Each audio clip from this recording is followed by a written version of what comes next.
और इस midnight programme में एक बड़ी अपडेट आपको दिए दें। दरअसल भारत के दोबारा हमले के डर से घबराई पाकिस्तानी सेना ने पाकिस्तानी सेना के कई इलाकों को खाली करवा दिया। आदेश दे दिए गए हैं। सियालकोट, शेखोरा और पाकिस्तानी सेना ने इन इलाकों को खाली करने के लिए कार्रवाई शुरू कर दी है और पाकिस्तानी सेना के कसूर, बहावल नगर को खाली करने के आदेश आ गए हैं। पाकिस्तानी आर्मी चीफ अचानक सेना मुख्यालय पहुंचे और आधी रात को पाकिस्तानी सेना इलाकों को खाली करवा रही है। डर है, दहशत है कि कहीं एक और हमला ना हो, क्योंकि पलट कर वार करना अब भारत ने शुरू कर दिया है। तो ये डर, ये दहशत होना जरूरी है। अशरफ काज़मी हमारे सहयोगी इस वक्त हमारे साथ जुड़ गए फोन लाइन पर। अशरफ, पाकिस्तानी सेना के लाशें उठाना और इलाके खाली करवाना, यही ड्यूटी रह गई अब? हाँ बिल्कुल आशीष, ये खौफ है।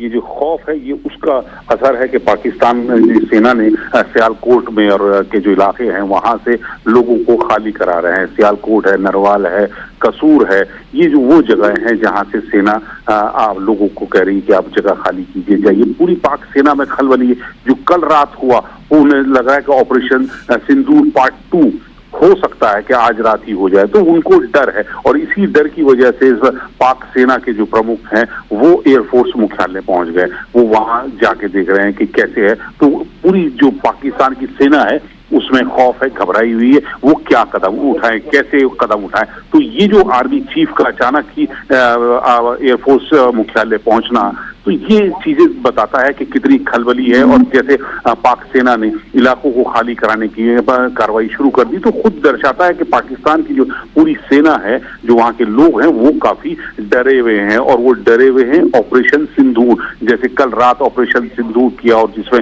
जिस तरह से 25 मिनट में 9 जगहों पर कार्रवाई करके बड़ी संख्या में आतंकी जो ढांचे थे, मुख्यालय थे और जो नेटवर्क उनके थे, लॉन्च पैड थे, वो सब नेस्तनाबूद कर दिए। बहुत कमोबेश यही दिखाई दे रहा है कि पाकिस्तानी सेना का अब यही काम रह गया कि वो आतंकियों की जान बचाए। जिन इलाकों की खाली कराने की खबर सामने आई, मसलन सियालकोट हो या शेखोरा हो या फिर उसके अलावा बहावल नगर हो, ये वो जगह हैं जहां पर आम नागरिक, क्योंकि सीमावर्ती इलाके आम नागरिकों से ज्यादा तो वो दहशतगर्द रहते हैं जिनकी ट्रेनिंग चलती थी आतंकी कैंपों में।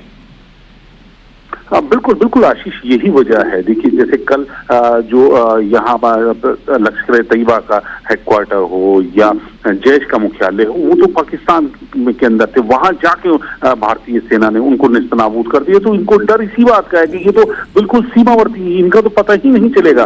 जो लॉन्च पैड्स हैं और जो छोटे छोटे इन्होंने आतंकी हाइडआउट्स बना रखे हैं, जो उनके ट्रेनिंग कैंप से, इनका तो कहीं पता ही नहीं चलेगा। तो अगर वहां से कुछ हुआ तो इनको सबसे पहले इनको सेव करना है, क्योंकि ये पाकिस्तान आर्मी की एक परोक्ष रूप से सेना है।